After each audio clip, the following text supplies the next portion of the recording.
Have you ever wondered why the news plays the same 5 stories again and again? Let me give you a little hint. Brainwashing and repetition is the most basic form of brainwashing.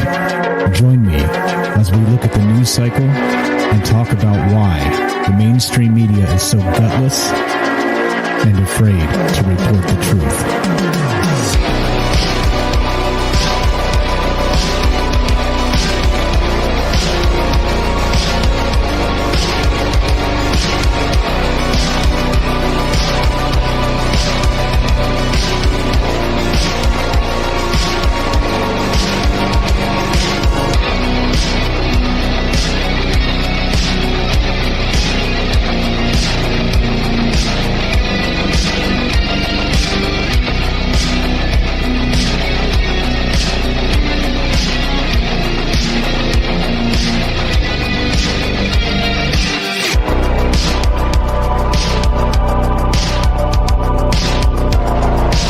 Happy Friday. Welcome to Troubled Minds News. I'm your host, Michael Strange, and this is the show where we talk about how the conspiracy is the news. And, well, you don't have to look too far to understand what the hell I'm even implying or talking about there because, yeah, I mean, that's the world we live in, is it not? We talk about living in the upside down all the time on regular-ass Troubled Minds, but this is Troubled Minds News. And what that means is we just do some quick hits on some of the news stories that if the actual, news systems and media and all the rest of these people that do these things, if they were a little more honest, let's say, news would look a little more like this, and which is hilarious that you have to say that and you have to literally take it into your own hands because, well, they're just garbage. They're garbage. Everybody knows this, and it's a damn shame. So there are definitely news stories worthy of being discussed and thought about, but they don't want to touch them. They just they avoid everything as much as possible and politicize everything, and I mean, just turn on everything right now, and it's just a constant shit show of flinging poo and name calling and blaming and everything else, right? And it's of course the lefty righty paradigm, which means they just want to convince you the other side's worse than they are, when the reality is both sides are atrocious. And that's just the way it is. It's the way it is. The world we live in, and like I said, people don't want to acknowledge that. So here we are trying to do that. So what's going on, guys? How you all doing?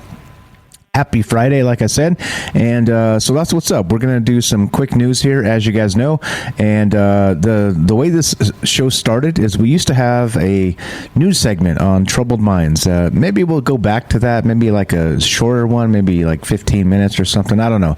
I'm undecided, but we used to have a really long segment that would go. It just got bigger and bigger for the news because there's a lot to talk about, and so Troubled Minds has changed, and we peeled this show off to just be its own thing, just the news, and yeah, no beer yet, man. This is the coffee show, not the beer show. There we go. What's up? Cheers, guys. Cheers to the iced coffee, because, well, Las Vegas iced coffee. But yeah, so that's what's going on today, and that's what this show's about. So let's get started. Oh, and as always, just like the other show, we have the transparency factor, which means that not only am I going to show you my sources where I got this information from, I also have a phone number up. If you guys want to be part of the show at any point today, you can give us a call, 702-957-1037. That's 702-957-1037. You can also click the Discord link at troubledminds.org. The phone number and the Discord link are there, and you can be part of the part of the show, and the part of the conversation. The Discord conversation goes on there nearly 24 hours a day. So lots of smart folks in there sharing information and even chatting it up in the after hours sometimes. So yeah, all right, let's do it. Let's enough with the intros. Oh, oops, let's turn the static off the TV and let's do it. What do we got? We got this. Where are we at? Actually, let's. There's my. Yep. Let's get that. There you go. You want super fancy audio? There it is. There's your program you would use. Okay, check this out. This is from. Let's start here because we're here. Let's start from the end and go to the beginning. All right, this is from the New York Post, and if you guys remember, we've talked about this guy. He's the individual that they supposedly poisoned in his underpants, the nerve agent, and nearly killed him, Alexei Navalny. And check this out. So, if you guys remember this, he's a political dissident, and actually is he's very popular in Russia with the people because he's trying to get the government reformed. Okay, and he's a huge critic of Vladimir Putin, which of course will end you up dead, right? So unfortunately, like I said, this is the world we live in. But this guy, I said before, this guy's got brass balls. This dude, they've tried to kill him. He's been followed for months, if not years, by the whatever the new version of the KGB is. And that's what's going on with this. So they tried to kill him on a plane flight. They poisoned either his underpants or his tea or both. We don't really know.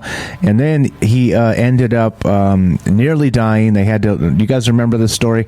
Well, anyway, what happened is they almost killed him, and then he went back to Russia for some reason. Like, he was in Germany, and he probably would have been safe, and people would have given this guy safe harbor pretty much anywhere, because I'm pretty sure almost nobody in the world likes Vladimir Putin, right? It's one of those things where you're forced to like the guy, and if you don't, well, then you're a target. So that's why, right? Like, people like him to stay out of his way. That's it. Not really to like him, as far as I'm aware. But anyway, there you go. So the headline is this from the New York Post. Alexei Navalny says he is forced to watch 8 hours of propaganda a day in jail. And so I was speculating when he actually turned himself back in, we knew he'd instantly be arrested, for charges against the state or whatever the hell they're trying to say about him. But now, yeah, exactly. So they're doing this. And so he's claiming this. So straight from the article, Russian dissident Alexei Navalny has compared his prison to a Chinese labor camp and said in his first interview from behind bars that he is forced to watch more than 8 hours of a day of state TV and propaganda films. The 45-year-old Kremlin critic, who is being held in a maximum security prison in Pokrov, about 60 miles east of Moscow, told the New York Times that the days of heavy labor in Soviet gulags have been replaced by psychological violence of brainwashing and propaganda. That sounds like a joy, doesn't it? He continues, you might imagine tattooed muscle men with steel teeth carrying on with knife fights to take the best caught by the window, Navalny told the newspaper. And he continued, you need to imagine something like a Chinese labor camp where everybody marches in a line and where video cameras are hung everywhere. There is constant control and a culture of snitching, he said. Huh. Weird. Does that surprise anybody about what's going on over here in Russia? Yeah, this is terrible stuff. This is exactly the worst part of all. I mean, I guess worse would be 8 hours of propaganda TV and then 8 hours of torture, and then give him a bowl of gruel so he's barely strong enough tomorrow to endure the same thing just before maybe a couple hours sleep, and then wake him up early to maybe build a brick wall or something. And then, you know what I'm saying? There are worse things, but holy crap, like this is pretty horrific. And well, you think this is going to re-educate the guy, or you think it's just going to piss him off? I think that's, yeah. There you go. All right. Let's do this. Let's go to NBCnews.com. All right, here we go. NBC News. Let's do it. This is, here we go. Hubble captures an Einstein ring. Now, this is kind of cool. The surprising effect, which is caused by the bending of light by intense gravity, reveals the depths of the universe. Yay. All right, here we go. A new photograph from the Hubble telescope shows a stunning Einstein ring billions of light years from Earth, a phenomenon named after Albert Einstein, who predicted that gravity could bend light. The round object at the center of the photograph released by the European Space Agency is actually 3 galaxies that appear as 7, with 4 separate images of the most distant galaxies forming a visible ring around the others. The farthest galaxy, a special type of a very bright galaxy with a gigantic black hole at its center, known as a quasar, is about 15 billion light years from Earth. 15 billion with a B. Light years. Holy crap, that's a long-ass way. At such a great distance, it would be invisible to even the best space telescopes, but its light is curved by the two galaxies in front, about 3 billion light years away. So its image appears to us in 5 separate places, 4 times in the ring and once at the center of the ring, although that can be detected only by the telescope's numerical data. And here you go. Here's what this looks like. This is pretty wild. There you go. There's your almost full screen version of this. But that's the Einstein's famous gravitational lensing, right? Where you have an object between us and that object, and the light bends around said object, and we get this. And that's a pretty fantastic shot. And as you notice, they said it's only collected by their numerical data, which would mean this is probably an artist rendition. Is that what this is? I'm not sure this is an actual picture. It might be just an artist rendition, which is unfortunate because, so I don't know for sure. Don't quote me on that, but I think it's likely to be the case. Yeah, I don't know. Anyway, pretty fascinating stuff anyway. Bending of light around gravitational objects is pretty hot. And why the hell not? Why the hell not, you know? But there you go. There's what the Einstein ring looks like. And it's 4 galaxies that appear as 7, they say. So, or 3, I don't know. Whatever they said. Whatever I said. I just said it. All right, anyway, let's continue, shall we? There is more. There's always more. All right, let's look at this one. This is from, what is this from? This is from the Washington Post, and they still have the tagline, "Democracy dies in darkness." At least they, you know, well, at least they're smart enough to know that you don't ever need to change it because democracy is dying in darkness instead of not just a stupid political thing. But anyway, here we go. So vaccine conspiracy theorists become even more desperate after full FDA authorization. More desperate. The claim is that the FDA somehow didn't really fully authorize the Pfizer vaccine. It's built on nonsense, experts say. Ooh, the nonsense. Here we go. For many months, vaccine skeptics and critics of vaccination mandates have pointed to the fact that the coronavirus vaccines were available only under emergency use authorizations. So when the Food and Drug Administration this week fully authorized the Pfizer-BioNTech vaccine, these folks had some accounting to do. Increasingly, some of them have landed on a rather conspiratorial idea that seems likely to rear its head moving forward, particularly as employers push forward with mandates. Love the mandates. The claim, the FDA didn't fully authorize the Pfizer vaccine. It is a claim that many of the most prominent vaccine skeptics might have heard are pushing with increasing gusto. It's just not something that, according to experts, actually lines up with the FDA's announcement. All right. I mean, this is, well, it is what it is. I mean, it's propaganda, of course, and BioNTech. I think that's what it's actually called. Yeah, the Pfizer BioNTech. Can you believe that? Yeah, that's right. There you go, right there. Let's full screen it. You can see exactly in its context. Yeah, Pfizer BioNTech vaccine. Yeah.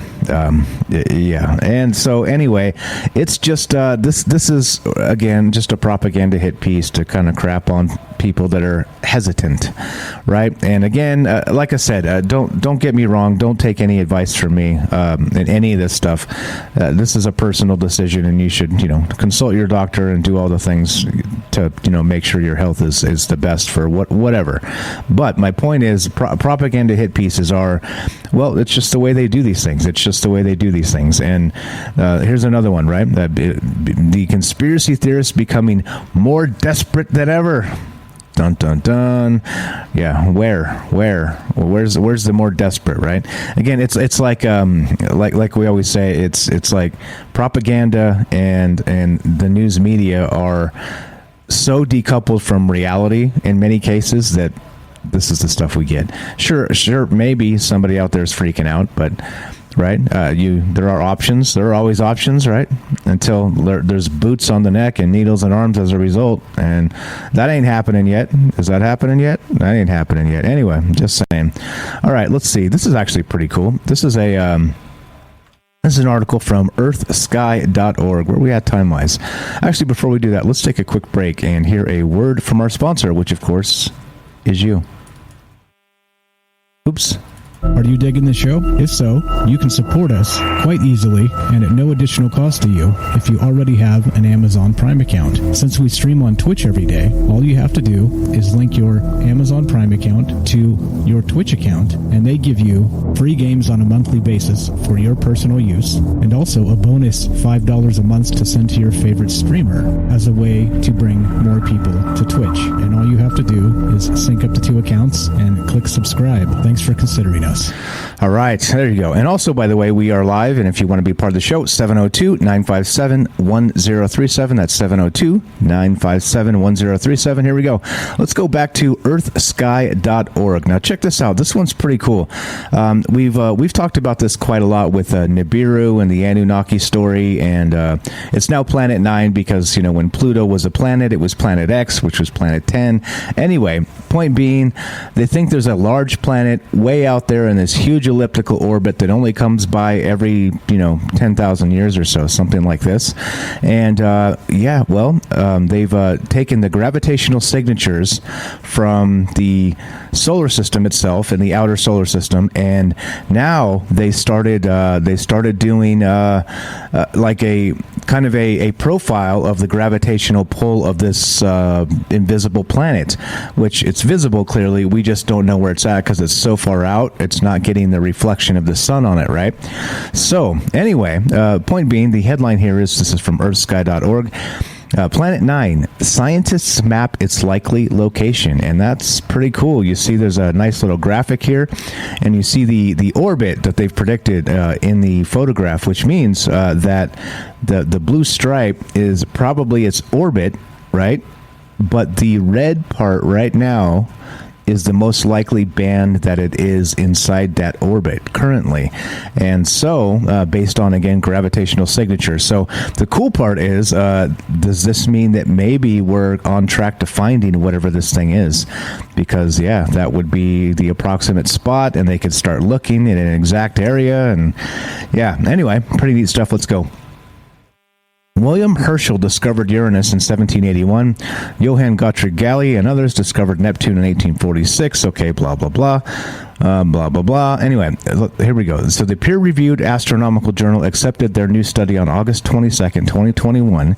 And this is Mike Brown and Konstantin Batygin, both of Caltech, announced in early 2016 that they had evidence for a Planet 9, another major planet in our solar system, lurking somewhere in our solar system's outer realm.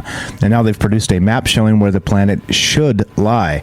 So it is a peer-reviewed astronomical journal that's accepted it now, and the preprint is on ARXIV per usual. So here you go. And if you guys are into reading the actual paper, there it is. And so the orbit of Planet 9 is the title of that paper, and they're looking at it here, right? They're saying that this is exactly where it should be based on gravitational signatures of what we can pick up with our current technology, which is kind of hot. Like I said, they can tell you almost exactly where they think it should be, and so hopefully, maybe soon, we can actually spot this thing and say, oh yeah, there it is. That would be really, really cool. But anyway, so they examine the observations of all the known Kuiper Belt objects with orbits affected by the unknown planet. Kuiper Belt objects, of course, are icy bodies left over from the formation of the solar system that reside in an orbit out past Neptune. Pluto is a Kuiper Belt object, and so are Eris, Makemake, is that how you say it, and Haumea, which of course are these small objects. Many of these objects have eccentric orbits that Brown and Batygin believe are being affected by a distant and massive planet. Planet 9. Dun, dun, dun. Cue the dramatic music there.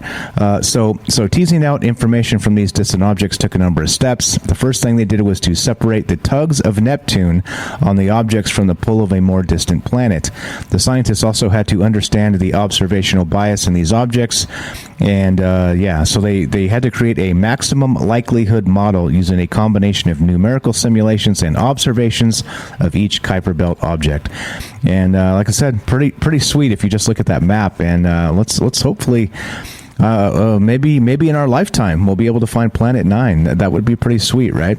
And of course, there's been some speculation that it does not exist, and that some of the gravitational signatures of these Kuiper Belt objects are because of a data, maybe misidentified data or things like this.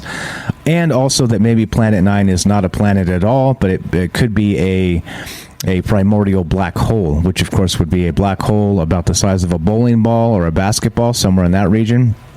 Very small, but with a huge, dense gravity signature, and it would be very much like a planet. So there's still some speculation. The jury's out on this, but everybody knows Planet 9, Nibiru, and that whole story with the Anunnaki and stuff. So this is pretty cool. Unfortunately, the terrifying part about this is maybe this is why, maybe this caused the Great Flood. Maybe this is responsible for topsy-turvy turmoil on Earth every, 10,000 years or so. When this sucker kind of comes back close to the sun, it might wreak havoc on Earth as well.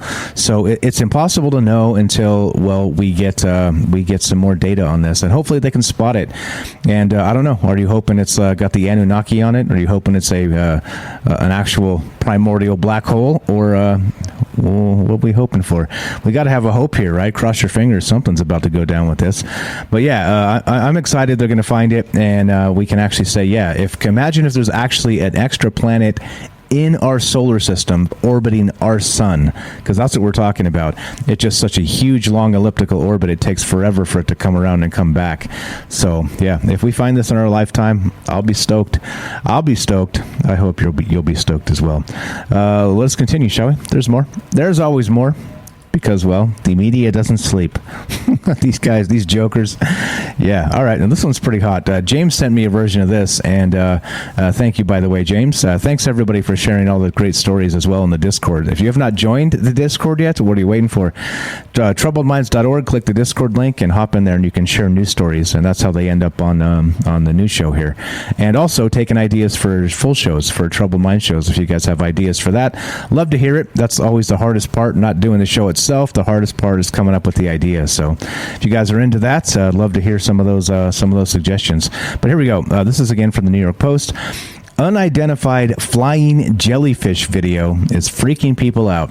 Now, the thing here is I can't play this because it's licensed by, who is this licensed by?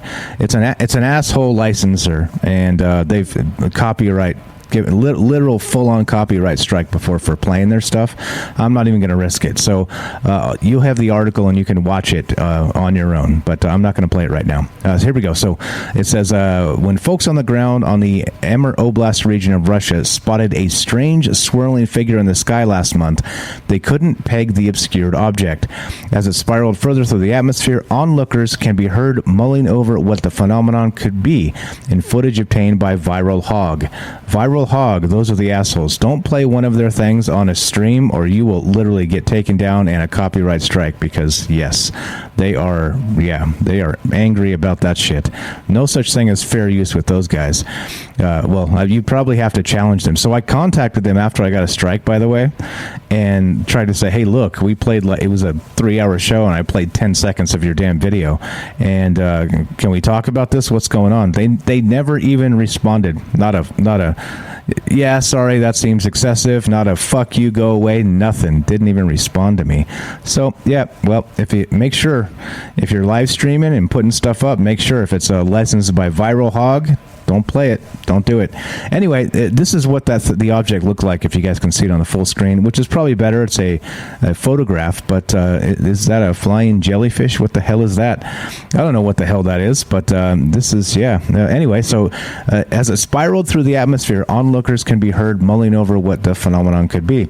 The camera operator described the moment they began filming in a description on YouTube. My friends and I saw the movement of some object in the sky. It looked like a comet, but it flew slowly, and we realized that it was some kind of rocket or flying machine. Oh boy, maybe the Anunnaki are back. Quote, a little bit later it exploded, and a pattern in the form of jellyfish was formed. We even heard some kind of sound similar on blast. So yeah, there you go. I don't know. What does this mean? The hell if I know. Again, likely some sort of rocket test or, things like this. I'm not suggesting it was actually a flying jellyfish, but it's a pretty impressive view of the sky there. And, whatever this thing may have been. So, theories, I don't know. It's clearly not a hypersonic weapon because you wouldn't be able to catch the tail of this and all this. It would have been super fast. So I don't know. I don't know what's actually going on with this other than it's probably some sort of test something. And, well, there you go. There you go. But, if I saw that in the sky, too, I'd be like, hot damn. Let's get a picture of this. So, yeah, good stuff. Viewers in the comment section couldn't help but speculate the falling object's origin, since meteorites are not an uncommon occurrence in the area of eastern Russia. Others, however, suggested its progeny is strictly terrestrial. And, yeah, I think that may be the case here. But what can you do? What can you do? I don't know. But, yeah.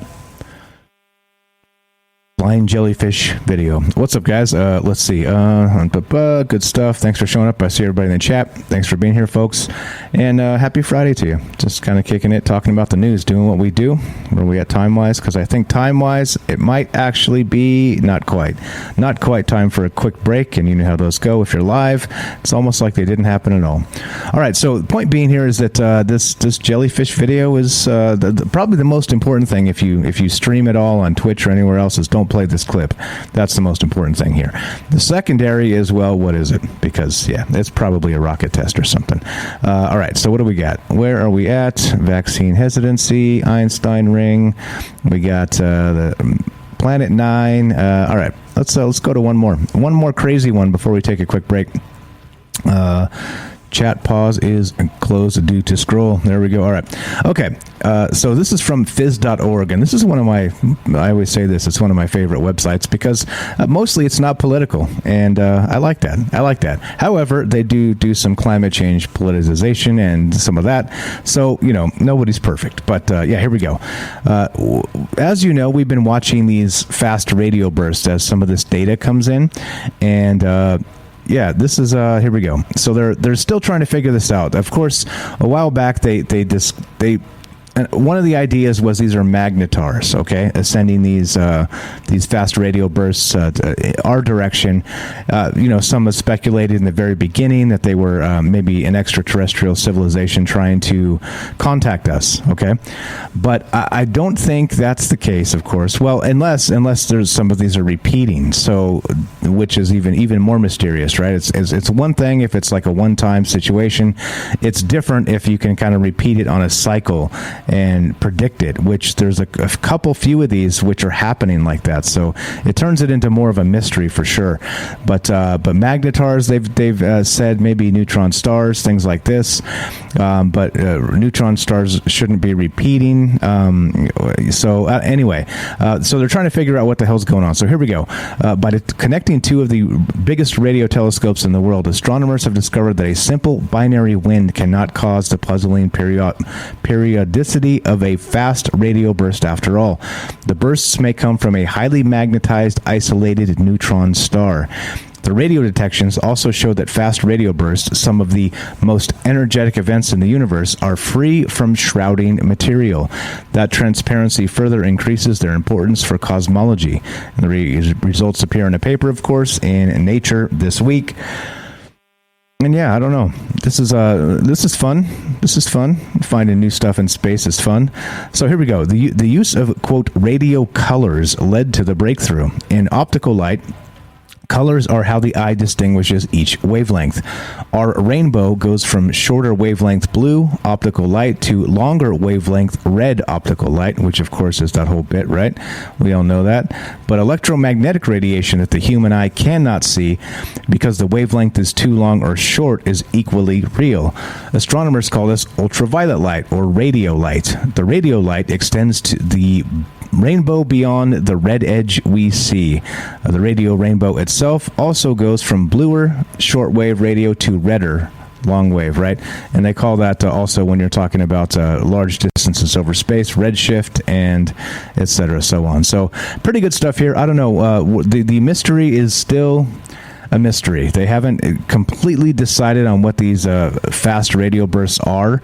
They're trying to clarify again here, maybe magnetars, like I said, maybe neutron stars, and of course, because we're dreamers, we're going to leave on the table that possibly, maybe it's also extraterrestrials trying to contact us. Because why the hell not? I mean, we've got Anjali saying we're going to hit an alien base, which I think has been scheduled for December now. So we'll keep an eye on that as it develops, as you guys are aware. But yeah, what the world's going on? She was on Jimmy Church. Was it last night? 2 nights ago? 2 nights ago. And I was listening to that last night. Fascinating to hear her tell that entire tale of visiting an alien base in her own words. So yeah, there's that. And she's standing by it. She hasn't backed off one bit. She's saying there's aliens in this base and the 9-foot tall mantis. And yeah, it's all there. The purple mantis. Yeah. If you guys haven't heard it, check it out. Jimmy Church on Wednesday night. You can find it on YouTube. The whole version there. Just pro tips. He's a little long-winded like I am. Just skip to like the 40-minute mark because he rambles on in the beginning for quite a lot. You know, he goes bespoke radio, go Beckley Tepe, and there's a whole lot of that for like 40 minutes, and then the thing starts. So yeah. Anyway, there's your Jimmy Church pro tip. All right, let's take a quick break. You're listening to Troubled Minds News. I'm Michael Strange. Don't go anywhere. We'll be right back. All right, welcome back to Troubled Minds News. I'm Michael Strange. Let's continue. Let's keep on trucking with the news, and let's look at this. This is from the UK, and we love the UK. Lots of smart, intelligent, fantastic, freedom-loving people over there that are being beaten down by freedom-hating politicians every day, unfortunately. But the BBC, the propaganda, yeah, probably. Here we go. The BBC. COP26. Queen to attend climate conference in Glasgow. Oh, how could this go wrong? This would be amazing, right? The 95-year-old monarch will join world leaders at the event, which was originally due to take place in November last year, but was postponed due to the COVID pandemic. Dun, dun, dun. Everything was postponed, wasn't it? Anyway, it will now be held at the Scottish Events Campus from the 1st to 12th of November. The summit is expected to attract 120 heads of state, including U.S. President Joe Biden. Others expected to travel to Scotland include Pope Francis and climate campaigner Greta Thunberg. Yeah, love us some Greta. Yeah, and so how dare you? Right? Yes, indeed. Let's see. What else do we got? Who else will be there? The Pope. I mean, who would miss this? The Queen, the Pope, Greta. I mean, for crying out loud, right? Now, this is what we're talking about. This is the stuff I live for. But yeah, so the event comes at a critical moment for the planet. This says, of course, right? Earlier this month, a major scientific report warned of increasingly extreme heat waves, droughts, and flooding, and a key temperature limit being broken in just over a decade. Wow, really? Holy smackaroni. Haven't they been saying that for 30 years? Kinda, yeah, kinda. Again, like I said, propaganda, and again, like I said, please don't get me wrong. I do understand there's a lot of people on this earth, and we are changing things on the earth, right? Not maybe the climate too, but we're changing lots of things. And I do say, do your best and take care of the earth, all right? Now, don't get me wrong there. But climate alarmism and propaganda in that sense does not make me happy. So that's why it seems like I'm triggered by climate change. I'm not. I'm triggered by how the media handles it. All right. But anyway, so if you're looking for this is probably better than the Super Bowl, right? If we're talking like a climate conference that the Queen shows up, the Pope shows up, and Greta Thunberg. I mean, we must be in for a good time, right? We're going to be lectured to by elites and by young people that haven't gone to college yet. It should be sweet, right? It should be totally sweet. Yeah, there you go. There. What's up, Alien E-Chan says, Bill Gates and Fauci, it wouldn't be complete without them. Yeah, you may as well, right? Anybody who's anybody will show up. Anybody who's anybody in the Illuminati. I say that tongue-in-cheek, of course. But anyway, they will discuss whether enough has been achieved since 2015's landmark Paris Climate Agreement. Oh, yeah, the Paris Climate Agreement. That's a sweet one. I wonder if there's any accountability for any of the countries that didn't do any of the shit they were supposed to do, but took the money anyway. Weird. Just asking for a friend. They agreed to try to keep temperature increases well below 2 degrees Celsius. That would be 3.6 Fahrenheit, and to try to limit them to 1.5 Celsius. But many scientists say efforts have fallen far short, and temperature increases could reach 3 Celsius. Amid concerns over COVID, the UK has even offered to provide vaccines to delegates. The summit will also be the focus of an unprecedented security operation. About 10,000 officers from across the UK will deploy each day during the conference, which Police Scotland said was the most complex and complicated event ever staged in Scotland. Yeah, 10,000 officers. Are they all going to bring their billy clubs, or do they just get a new one when they go over there because they can't fly with them or take them on the boat?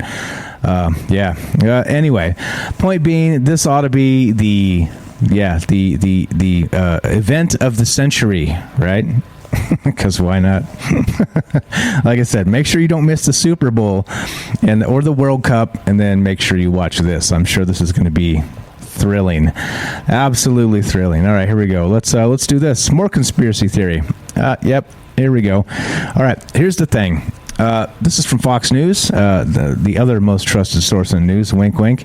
But, of course, they're crapping on Don Lemon, which I love because Don Lemon's a lying POS. So I'll just get that out of the way. CNN's Don Lemon rips parents opposed to mask mandates, says some conspiracy theorists shouldn't have had kids. Yeah.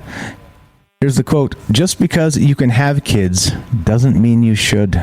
Oh.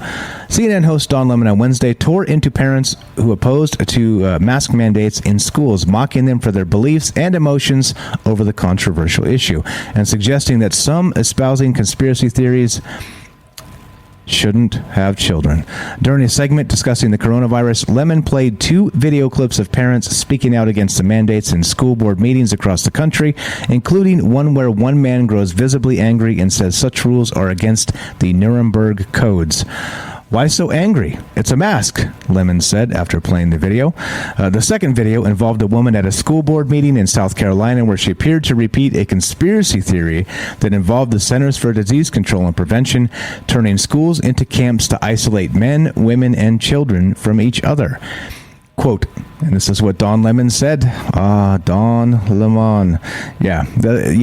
Really? I don't know how you can watch this man and take him seriously whatsoever because he is completely full of it. Here's the quote. Just because you can have kids doesn't mean you should. Yeah, I said it, Lemon said after the video, and he continued. And it would be funny if it weren't for the fact that people's lives are at stake. The misinformation, the lies, they're killing us. Lemon decided to highlight conspiracy theorists opposed to masks, but parents across the country are also vocally against mandated face coverings in schools. However, polling reveals a majority of parents support the mandates for the unvaccinated. Yes. Don Lemon, one of my favorites. Yeah, this sounds like a conspiracy, doesn't it? I agree. I don't know. I could have pulled the video and we could have watched it, but I got to admit, when I turn him on even for a moment, sometimes I get that gag reflex, you know what I'm saying? Where I'm like, okay, time to change this crap before he calls me a racist in some way while not even knowing me. Which is even more amazing, right? Super hot. All right, let's keep rolling. Here we go. SciNews.com. Yeah, all right. We got more space news. This is pretty cool. Astronomers identify new class of exoplanets, Hycean worlds. So let's read some of this. Of the thousands of exoplanets known today, the vast majority are low-mass planets with sizes 1 to 4 Earth masses between the terrestrial planets and ice giants of our solar system.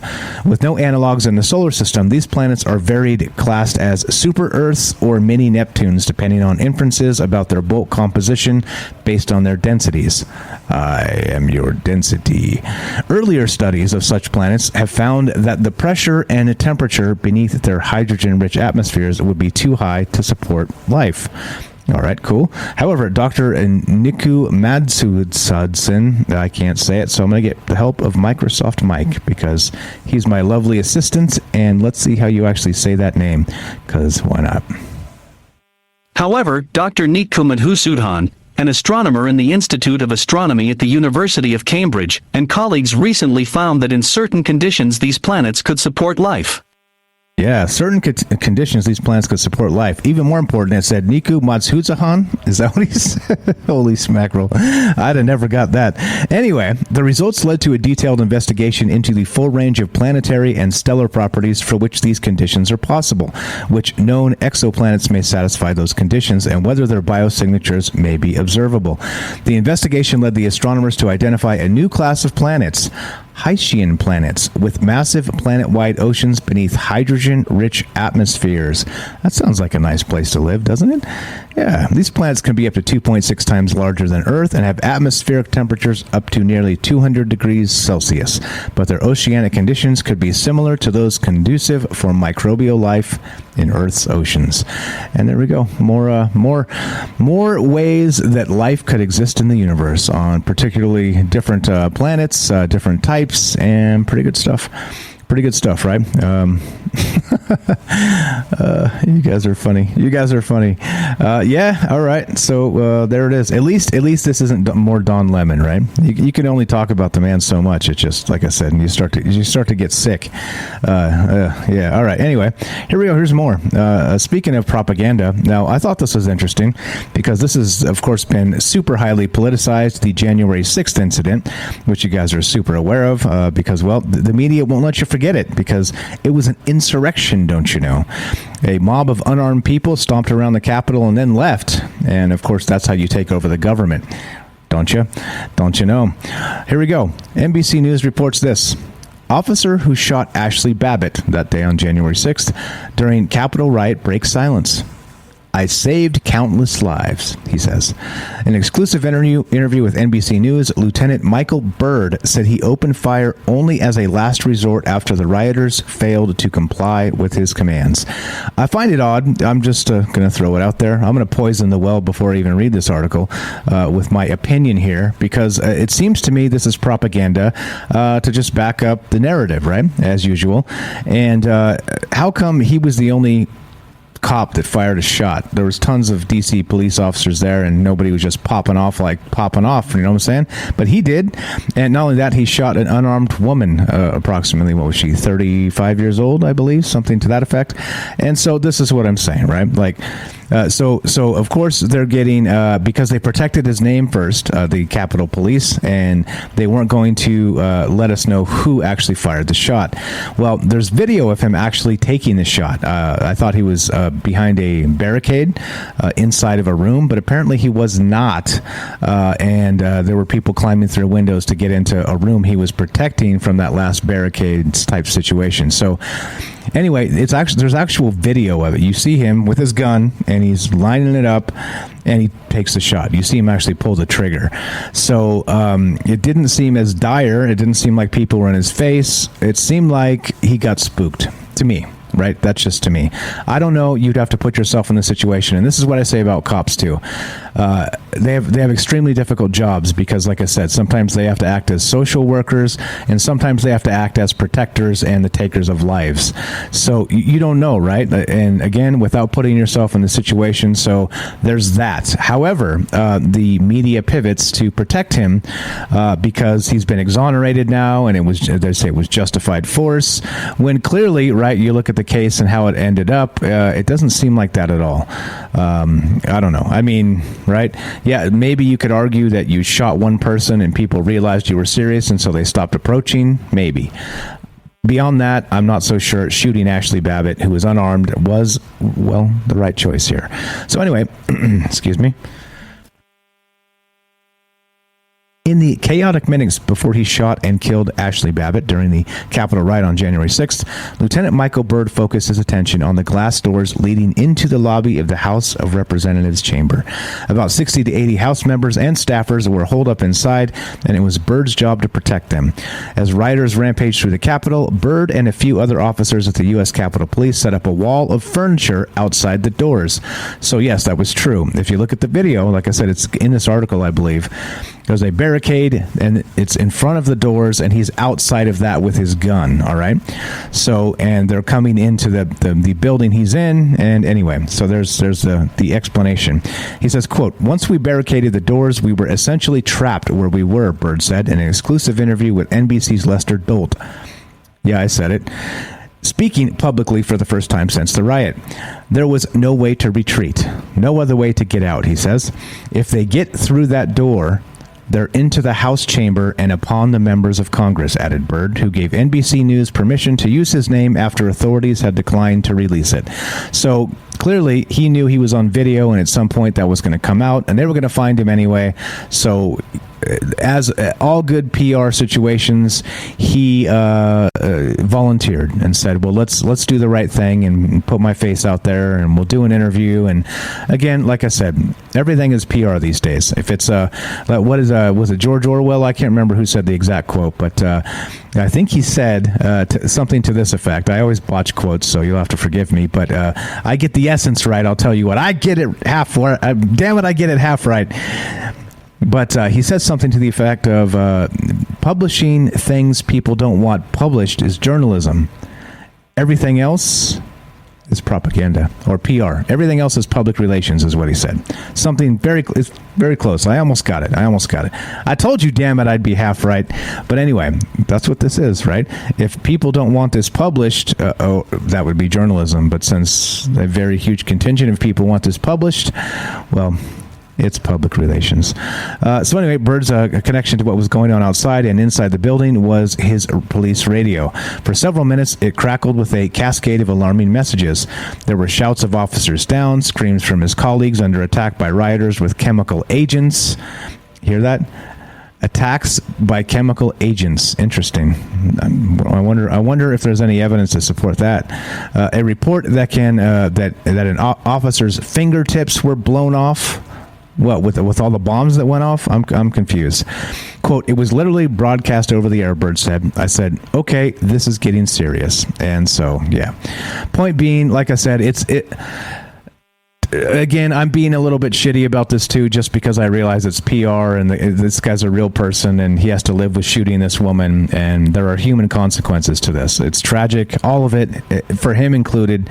But like I said, it's putting a police officer in the middle of a highly chaotic situation is right. An armed police officer is, well, a recipe for something not good. So we're lucky that unlucky he fired the shot. More lucky that the cops around him or in other places in the Capitol that day weren't popping off shots as well. So at least there's that. And like I said, tragic nonetheless. It doesn't make it any less tragic because Ashley Babbitt did lose her life. So just FYI, they actually released the guy's name and he volunteered. And if you watch, I don't know, if you care. If you don't, that's okay too. I understand because it's so grotesquely highly politicized, that January 6th stuff. I'm really kind of sick of it. I'm really kind of sick of just people, one, calling it an insurrection again when, well, that's kind of not the way insurrections are done, by the way. Look up the definition.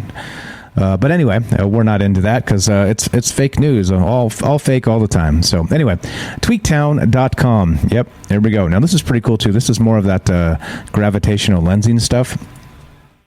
And the more our technology gets better, our telescope technology, we got the James Webb Telescope hopefully coming online soon, and Hubble, of course, having its issues, but I think they saved it, right? Did they save the Hubble? Anyway, we're getting new telescopes in the sky, and we're going to be able to see further and further into the past through all these billions of light years, which is pretty damn amazing.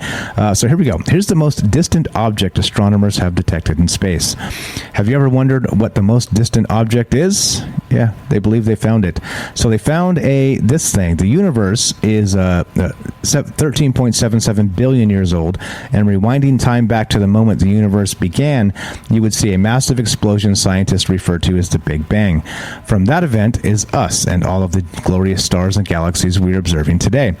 One galaxy in particular astronomers have come across is GN-Z11, and the reason for its importance, it is believed to be the most distant object we have ever found, 13.4 billion light years from Earth. And as you know, right, it takes light that long in light years to travel here. So it just seeing the light of what happened is not happening now. It happened 13.44 billion years ago. So the further you look away from you, the further back in time you're seeing. And so it kind of makes you wonder, if that's the case, are we ever going to actually be able to see past the precipice of that Big Bang situation? Is that Big Bang situation even real? I don't know. Not to discount the theories of notable astrophysicists, but do they really know that's what happened? Anyway, interesting. GN-Z11, 13.4 billion light years away, and we're getting really close to the beginning, right? If you can see that, and we got the new telescope coming online soon, 13.77 billion years old is how old they estimate the universe to be. So, yeah, I don't know. You tell me. I think at some point, right, you would see nothing. Would there be nothing? Can you actually go back so far in time that you see the very, very earliest moment right after the Big Bang? Pretty cool stuff to think about anyway. For me, well, if I'm boring you, I'm sorry. Here we go. This will unbore you pretty quickly. Let's do this. This is from NPR. NPR. Gotta love them. Scientists discover fossil of a four-legged whale with a raptor-like eating style. Yeah, now we're talking. Now we're back in business. This is pretty hot. I mean, what is this? A four-legged whale, right? Yeah. We regret to inform you that your nightmares are about to get worse. Straight from the article. A team led by Egyptian scientists have dug up a 43-million-year-old fossil in the Sahara Desert in Egypt of a now extinct amphibious four-legged whale. That's right, a whale with legs. Yeah. The authors of the study say that the creature had unique features of the skull and that its mandibles suggest a capacity for more efficient oral mechanical processing. That means grotesquely chewing. Just break it down in real terms. In other words, these walking whales had a strong raptorial feeding style. Quote, we discovered how fierce and deadly its powerful jaws are capable of tearing a wide range of prey. This whale was a god of death to most of the animals that lived in its area, Abdullah Gohar, one of the scientists, told Insider. The new whale called, oh boy, I'm going to need Microsoft Mic for this because scientific names are beyond me. Here we go. The new whale is called Phiomacetus anubis, which the scientists named in part after Anubis, the canine-headed Egyptian god associated with mummification and the afterlife. It was likely a top predator at the time, similar to what a killer whale is today. All right. Phiomacetus anubis. I like it. I like it. Interesting. I had the Anubis emoji when we started. Coincidence? I think not. I think not. All right. So anyway, it turns out it used to be her. Anyway, that's enough. That's enough of that. Blah blah blah. You guys have the article if you want to read it. And what's up? Rowan says the only problem with is that there is a star that is 14 billion years old, and I think they can only see as far as the universe curvature allows. Then you got to go there and look again. Yeah, right. That's what I mean. So you can't ever see past that curved precipice. I don't know. I don't know how that works. Other than I hope one day we're able to go, yep, there's the Big Bang. Yeah, well, what can you do? You can't win them all, can you? All right, this is from this is from the New York Times, and more propagandists, as we all know. Calls grow to discipline doctors spreading virus misinformation. Yeah, doctors. Now it's not just conspiracy theorists. It's doctors that have a different professional opinion. You see what's going on here? It doesn't matter what your education level is, because if you go against the narrative, you are a conspiracy theorist. It doesn't matter if you have data to back up your claims. It does not matter. They're looking to punish the doctors who go against the official narratives. Can you believe this? Yeah, here we go. A tiny number of doctors have been an outsized influence in spreading false information about the COVID-19 and the vaccines. There you go. Let's see, blah, blah. This is too long. This is journalists writing far too many words for such a simple thing.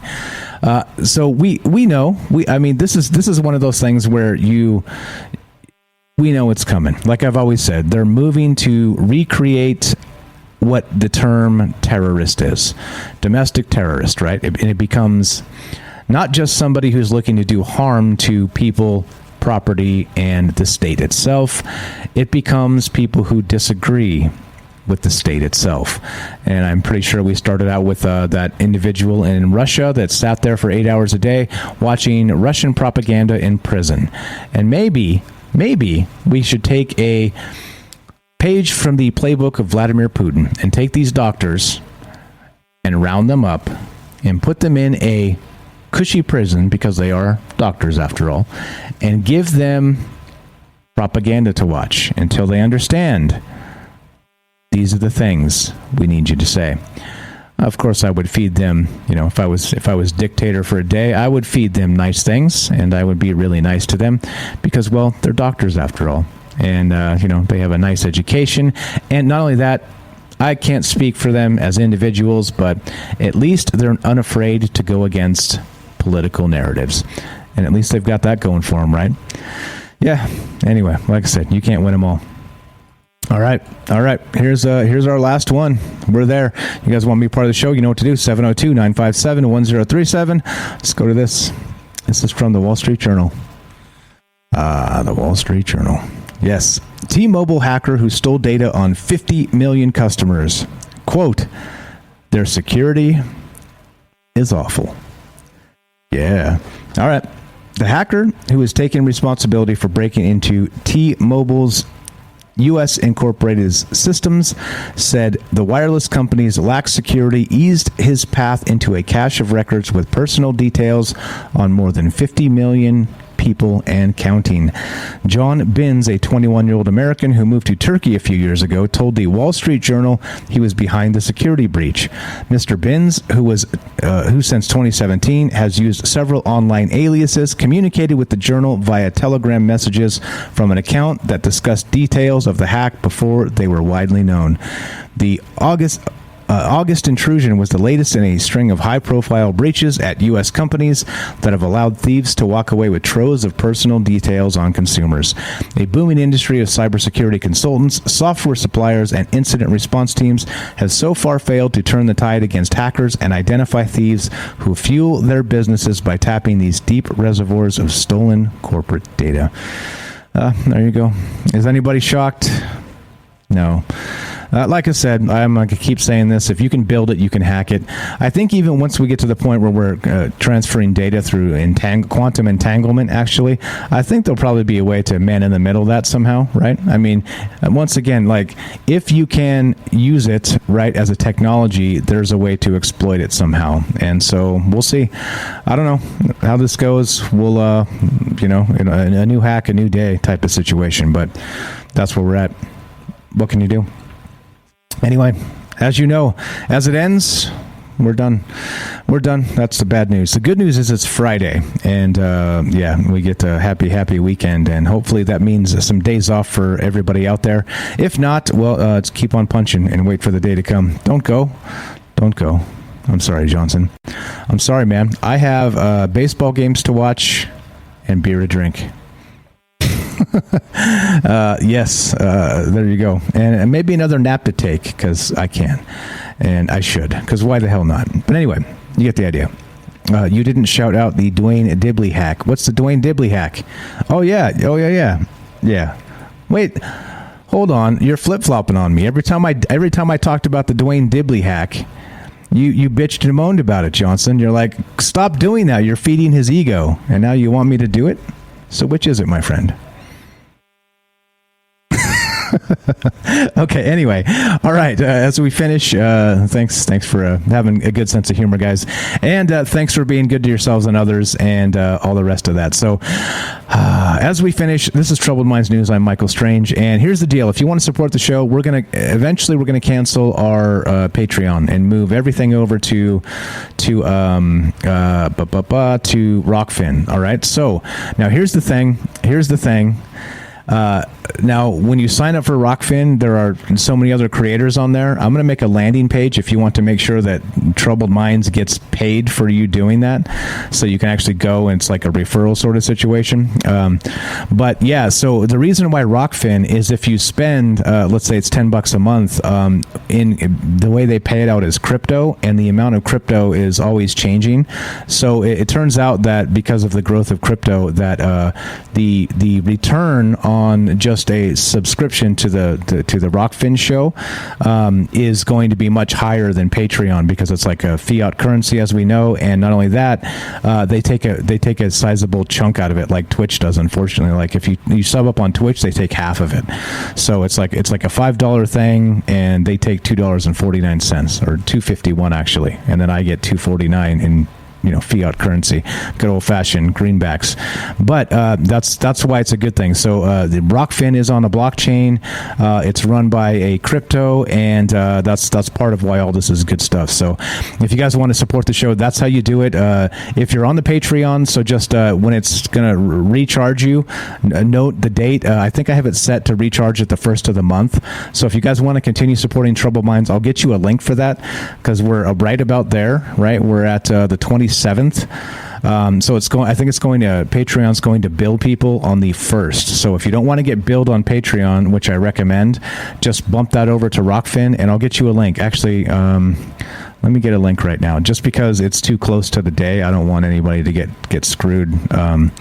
And yeah, it's just more. It's about being more efficient with it and not letting the demand take bigger and bigger chunks of money for no damn reason. Like I said, 50%, like the Twitch taking that is just ridiculous. Thank you. There you go.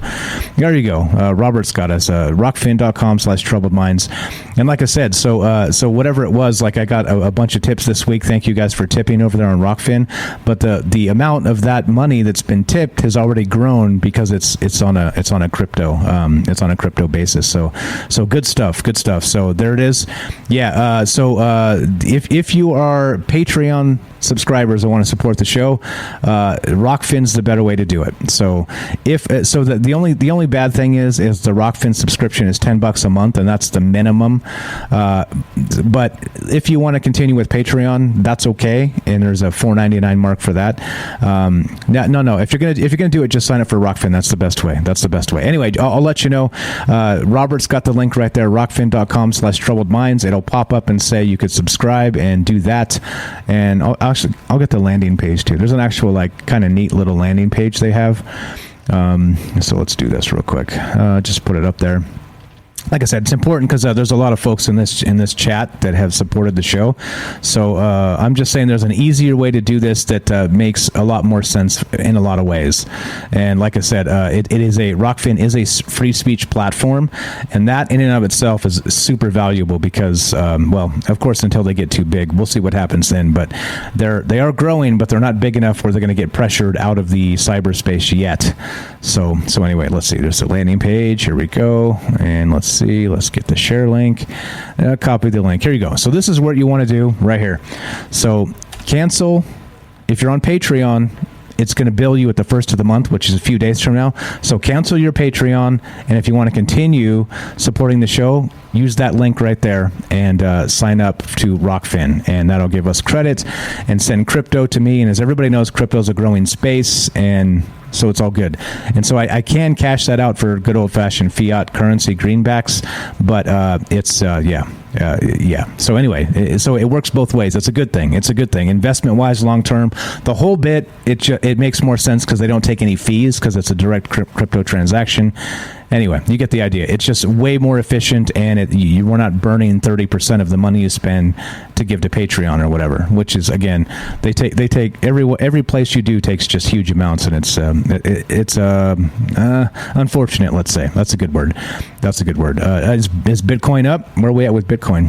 BTC. Let's see. Did it hit 50K? Nope, almost. Back up to 49. Sweet. So yeah, as Bitcoin goes, so goes many other cryptos. So if it keeps booming, well, everything else is going to keep booming and eventually catch up. So that's good. That's a good thing. And yeah, so as we finish, like I said, happy Friday, guys. Thanks for hanging out with us. Thanks for being here. Thanks for all that you do with supporting the show, being good to each other. Like I said, that's as important as anything. And so please continue to do that. And yeah, that's what we're going to do. So let's go to, what do we got? I've got a list of people who have subbed up to the channel, supported the show. Like I said, the Twitch subs go a little something like this. Let's play some outro music because I don't see any phone calls. I don't see any on Discord. So here we go. We're playing it. We're doing it. Twitch subs. Thank you to, again, AJ Dare, my good buddy. Like I said, he's been the silent partner of Troubled Minds all along, and it doesn't exist. The music, the bumper music, that's AJ Dare. A lot of the resources that we used to get going when we started, AJ Dare. He's been helping us quite a lot with quite a lot of things because, well, he's a good friend and he's a good man. And so there we go. So AJ Dare, Twitch subs. Also Alien Nichan. We got Bailey, Gibby 21888, Dark Devious 40s AM, Ident, J Up, Jay from New York. We got Large Marge 111. We got Noble Kal-El, Not the Golf Channel, Quint 67, The Mighty Rohan, Stinky Carnival, Super Vike 1, and Satan Claus. We got Patreon supporters again. So these folks, take note: Alien Nichan, Axel Steele, Cole, Dark Devious, Dwayne Dibley, James Salcido, J Up, Johnson, Matt Sal, and Penny. If you guys want to continue supporting the show, Patreon, unless you have an objection and somebody wants to stay on Patreon because it's a lower rate, let me know if there's a problem and we'll talk. We don't have to cancel it, but it's more efficient to do Rockfin. So if you're going to do that, switch it over before the beginning of the month here at the 1st, because that will bill you on Patreon. Cancel it now. Sign up to Rockfin. Your link is right there in the chat. And there you go. That's how we do it. Thanks you all. Thank every single one of you guys again. Like I said, for being enthusiastic about this, for wanting a good conversation. And there you go. And thanks for supporting the show. Thanks, Robert, for the Rockfin tip. It's working out well so far, and we'll see. Cross your fingers. Like I said, happy Friday. Have a great weekend, and we're done. The bad news is we're done. The good news is, God willing, we'll be back on Monday.